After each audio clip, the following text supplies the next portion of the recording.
vai.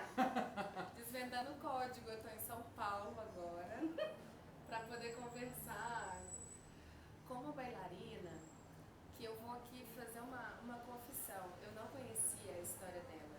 E agora conhecendo, eu tô sabendo que ela é uma das responsáveis pela história da dança do ventre que os brasileiros produzem já há algum tempo.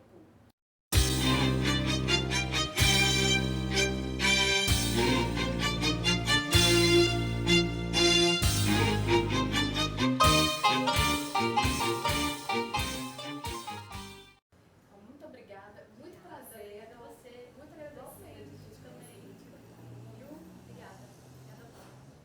Conta pra gente, conta tudo. Conta nome, CPF, endereço. CPF não lembro. Estado civil. Aos 19 anos, eles me deram o nome de Camélia. Camélia foi uma das primeiras bailarinas da história no Líbano e foi o Abdelhalim Caracal que me deu esse nome. Com muita honra. Sim, senhora. Daí veio o nome Camélia. Como é que você chegou lá e lá é aonde? Lá é aonde? Bom, resumindo, né? Aos 15 anos de idade, eu comecei aqui no Brasil aos 13 anos, com a Associação Brasileira de Cultura Egípcia, com a tia Ceci e o tio Lutfi, que são bem conhecidos em São Paulo, não sei se você conhece. Sim. E aí eu comecei com eles aos 13 anos de idade. Aos 15 anos, eles iam fazer uma viagem ao Egito, porque o tio Lutfi é egípcio, né? Ele foi fazer uma viagem ao Egito. E aí meu pai falou, vai fazer festa? Eu falei, não, eu quero a passagem para ir pro Egito. Já era meu sonho, o meu sonho já vem daí.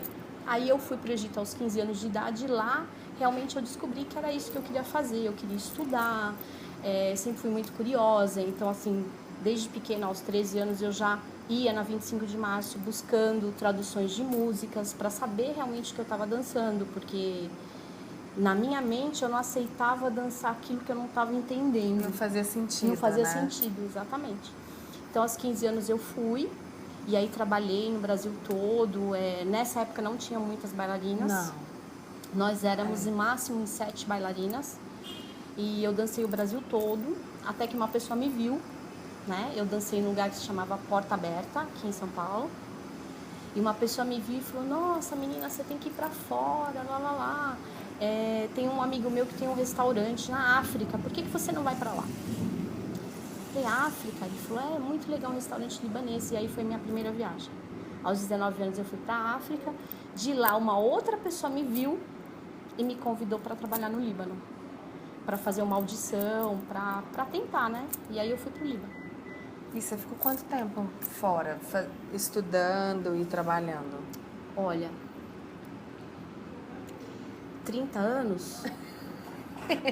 Digamos 30, não. 20, tem mais tempo de, não, 20, de dança do que a 20 maioria e poucos tem de anos, vida. não, 30 não. Digamos que 19 anos, peraí, deixa eu fazer as contas. 40. Faz conta não. Faz conta não. Não, faço sim. Mas assim, com o maior orgulho. mais de 2 não, décadas. são 20 e poucos anos, eu conheço mais de 40 países. Maravilha. Tudo com a dança oriental. Tudo com a dança oriental, através de estudos, workshops, né, coreografando grupos, estudando, sempre estudando. Eu não vou parar de estudar. Obrigada. Esse ano até vou estudar de novo, vou fazer mais um curso com meu amigo, grande coreógrafo Márcio Mansur. Tá aqui no backstage. Tá ali. Depois, Como que calma. Como que você entende, então, essa coisa de carreira internacional? Porque hoje em dia tá se tornando mais comum a gente ouvir falar assim, bailarina internacional. Mas a gente pode entender essa coisa da carreira internacional sob vários pontos de vista, assim. A partir da sua experiência, como que você percebe uma isso? carreira internacional, depende da área que nós estamos falando. Se você for falar em danças árabes, no meu ponto de vista, e dos maiores coreógrafos, produtores, professores árabes, né? Para você ser uma bailarina internacional de dança árabe, você tem que dançar no Líbano ou no Egito. Fazer uma formação, né? Fazer uma formação, dançar. Porque aí eu posso sim, ir lá, danço num restaurante e volto, e isso não necessariamente vai me tornar uma bailarina internacional. na verdade, você pode dizer que você teve uma experiência internacional. Mas eu acho que para você ser uma bailarina internacional, a primeira coisa que eu gosto sempre de deixar bem claro quando as meninas falam, ai, Kai, eu quero ir para fora, eu quero estudar. Eu falo, olha, você tem que realmente querer muito ser uma bailarina internacional árabe. Porque você vai ter que dedicar, eu digo que 90% do seu tempo, da sua vida a isso. Primeiro, você vai ter que estudar o idioma. Que já é... Porque você não é aceitável dentro de um mundo árabe se você não está entendendo o idioma. Então, você vai ter que entender, aprender um idioma dificílimo. Depois vem o pior, os dialetos. A forma que você fala no Egito é diferente que você fala no Líbano, que é diferente que você fala principalmente no Golfo Pérsico, Dubai, que é diferente que você fala na Jordânia, e aí vai. Então, você tem que aprender os dialetos. Dentro dessas duas coisas, você tem que aprender música, não para ser uma musicista, não para você tocar, mas você tem que ter a linguagem musical para falar com músico, porque a gente trabalha com orquestras gigantescas, eles leem partitura, você não pode chegar lá para eles e falar, olha, eu quero a música... toca como que é? Toca, né? Daquele disco. Né?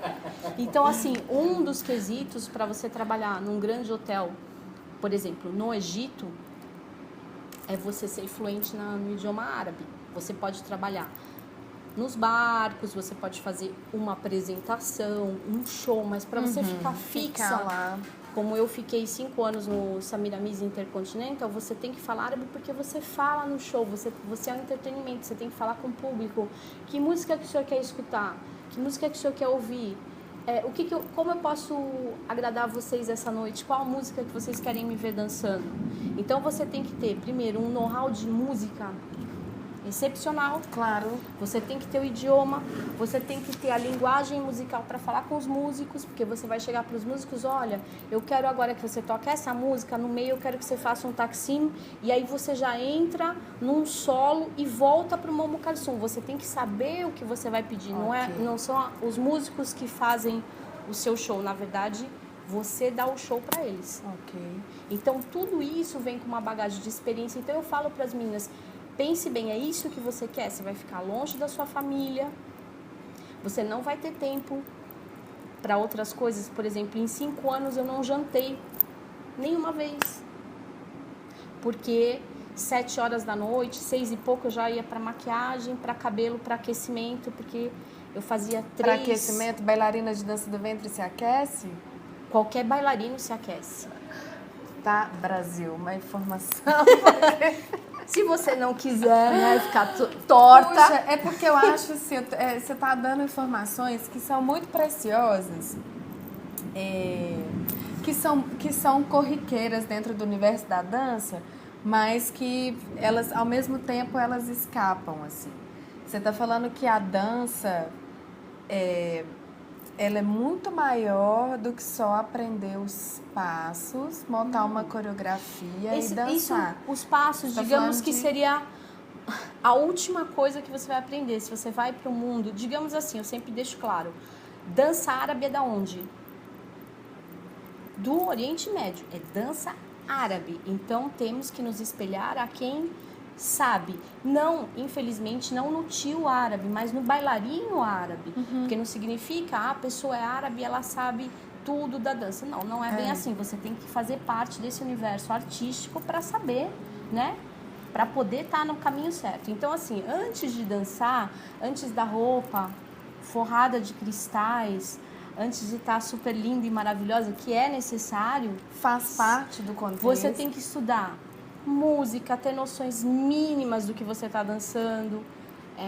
Você tem que saber, tudo bem, cara, não quero estudar árabe, mas você tem que saber o que você está dançando, pelo menos o contexto da música.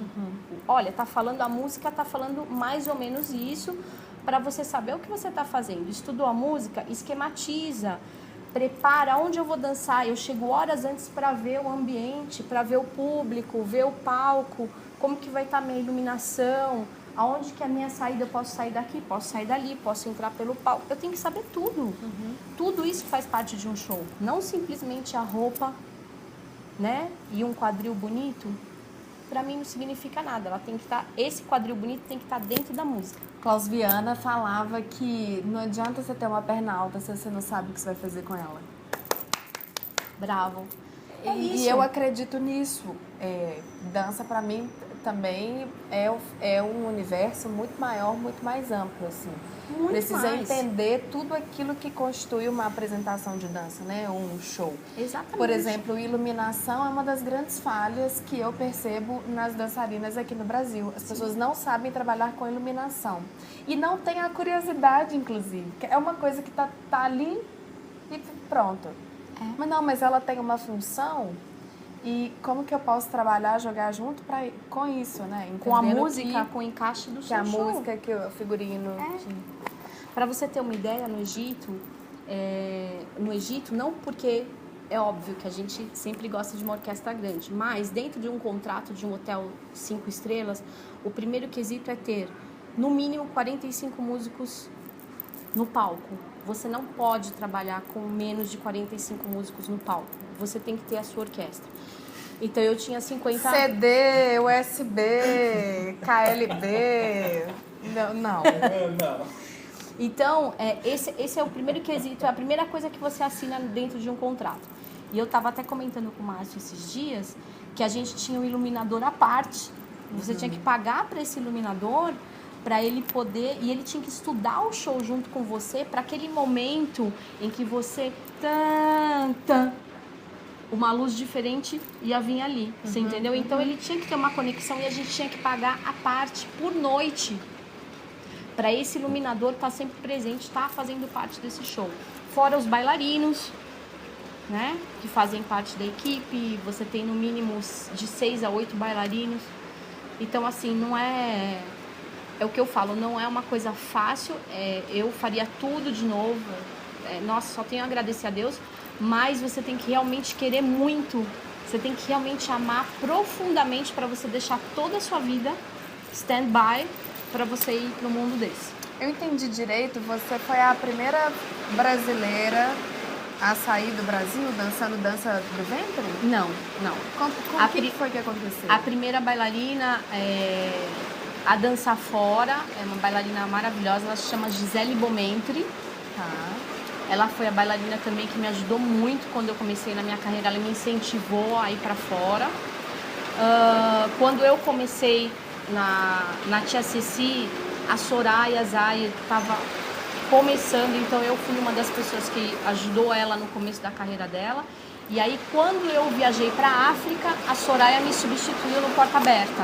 Okay. Eu coloquei a Soraya no meu lugar e eu fui para a África. Depois de um tempo, que eu saiba, aí foi a Soraya. Mas a primeira a sair do Brasil foi a Gisele Bomentri. Ela foi a pioneira da dança árabe aqui no Brasil. Isso significa alguma coisa para você, ter sido uma dessas primeiras pessoas a ter ido? Eu digo hoje, agora, que você está de volta no Brasil por uma temporada, como que você percebe o mercado e como que você percebe a transformação que a própria dança foi sofrendo? E isso vai sofrer para sempre? A gente está falando de movimento. Mas o que mudou de lá para cá? Como que você vê a coisa nos dois lugares, né? Como que é a dança do ventre dentro do ambiente árabe, de fato? E como que é a dança do ventre produzida aqui na América do Sul? Entendeu o que eu tô querendo? Assim, um pouco dessas comparações, o que você percebe disso tudo? Olha, a minha experiência no Brasil, como eu falei, né? A minha experiência foi rápida, eu dancei, né, muito quando eu era pequena, mas assim, eu não tinha uma escola, eu estudava com aqueles vídeos, né, VHS. A gente não tinha realmente, né, e aí foi a Tia Ceci e o Tio Lúcio que me ajudaram muito no começo dessa carreira.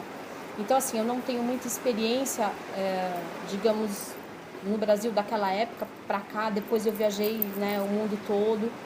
Hoje, que eu tô aqui fazendo parte da Arte Oriente, eu tenho uma noção básica, né, da dança árabe, que já se perdeu, não tem nenhuma conexão realmente, né, a gente não pode dizer 100%, mas não é a dança árabe que eu conheci ou a dança árabe que é executada no mundo árabe. Eu digo que é uma dança bonita, mas assim, realmente não é árabe, é uma dança estilizada, as pessoas começaram a mixar, eu acho que os shows também, eles foram para um lado muito mais comercial do que artístico, né? Não que não tenha isso no mundo árabe, lógico que não, a gente também vai pelos dois lados. Mas no mundo árabe, imagina, você tá dançando para árabes, então você não pode sair muito dentro dessa linha, é uma dança tradicional, milenária, então você não pode. Você pode até fazer algumas fusões, alguma coisa um pouco mais moderna, mas você sempre tem que dar uma explicação. Não é uma coisa que você vai e faz diretamente. Então, nos shows, geralmente, eu falava, olha, eu vou fazer aqui uma dança para vocês, vou misturar com um pouco de flamenco, para lembrar um pouco do andaluz, eu vou fazer uma coisa diferente e tal. E depois perguntava, e aí, vocês gostaram? Exatamente, você explica um pouco para não, né? Aqui, infelizmente, como a gente não tem um órgão compatível para poder dizer, olha, isso é realmente dança árabe, isso não é dança árabe, é uma dança bonita, mas não tem nada a ver com a cultura árabe. Então a dança ela se perde cada vez mais, não só no Brasil, mas como nos Estados Unidos, na Europa, todos os lugares que eu passei, eu vi essa mescla, né, de coisas que eu desconheço. Eu acho que mesclar não tem problema nenhum mesclar, só dá outro nome também, né? Só não diz assim, olha, eu vou fazer uma dança Saíde, vamos dizer, um Saíde que é da área tal, não. Eu fico, né? Mas peraí, vem cá, quem te falou que é assim? Essa roupa não é. Não é não. Eu debato muito, né? Lógico, com respeito, mas assim, não me pergunta, porque se perguntar eu vou falar. Porque assim, eu não vou ser hipócrita, entendeu? Eu sei que, infelizmente, a gente não pode amar a todos e ser amada 100%. Algumas pessoas gostam do amarelo, outras gostam do vermelho. Mas dentro do meu mundo, eu estudei. Eu sempre falo pro Márcio, você iria no meio dentista? O cara estudou mais ou menos, ele não é formado, mas ele é dentista. Ele tem talento. Ele tem talento. Por que a gente tem que aceitar meio bailarino, meio professor, meio coreógrafo? Se a gente tá falando de profissão, não, né? Falando de um tanto de eu estudei coisas. muito, então isso me ofende. Eu falo com profissionais, eu falo, olha, você não estudou tanto tempo para você, né, chegar nessa posição, a gente passa, se eu for contar para você as coisas que eu já passei, são inúmeras coisas, inúmeras situações. Final de guerra no Líbano eu peguei. Então, a gente pensa assim, tudo isso por amor à arte, ao estudo. Aí você chega e vê uma pessoa que não tem a mínima noção falando, eu realmente falo. Porque eu estudei para isso. Claro, e eu debato. Eu sou partidária disso, porque eu falo também, já...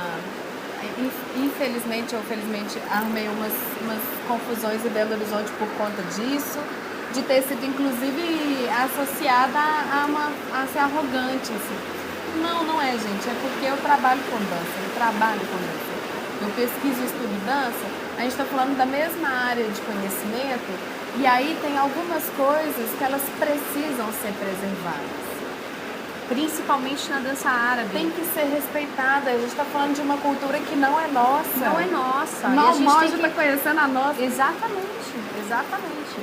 É muito mais complexo do que simplesmente um passo, né? Já começa que, não existem regras. Existem regras, sim.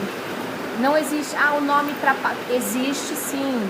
São nomes de ritmos musicais. A gente não usa vulgo nome de animais ou... né? A gente usa nome de ritmos, né? Essa você gostou, né? Não, é porque... nome de animais. Né? Porque não existe camelo, cabra, bicho, eu já vi cobra, já vi tudo. Não, eu já ouvi falar que existem coelho, cabra. Não, eu falo Essa aula eu perdi. Então, assim, é porque é muito mais... Eu entendo que seja mais fácil para passar isso para um aluno. Olha, imagina um camelo, aí vai fazendo um movimento. Você associa a imagem. Né? Mas eu acho que você pode dizer assim, olha, eu vou usar isso para facilitar o seu conhecimento. Mas esse nome existe na dança árabe, sim. No mundo, no universo árabe, existe sim. Chama isso. São coisas diferentes. são diferentes. Dança do ventre, dança árabe pra você, o que que é? A dança pra você, o que que é? Pra mim, É. pra mim é o meu ar, é a minha vida. A Nádia Jamal, sabe quem é a Nádia Jamal? Sim. Na última entrevista dela, sabe quem é? Na última entrevista dela, porque ela faleceu, ela teve um câncer, né? Ela faleceu. E na última entrevista dela perguntaram assim pra ela, com todos os tabus, né? O que você queria fazer na outra vida, se você voltasse? Ela falou, eu gostaria de voltar a bailarina de dança árabe que eu vi nessa vida. Então eu falo a mesma coisa, eu acho que a dança, na verdade a dança árabe me deu vida. Entendeu? Eu devo tudo isso à dança. Obrigada, viu? Obrigada a você, um beijo. Obrigada mesmo, agora você tem que vir aqui. Chama na responsa, né? Vai lá falar mal do povo. Não, agora eu vou carregar mais um pouquinho.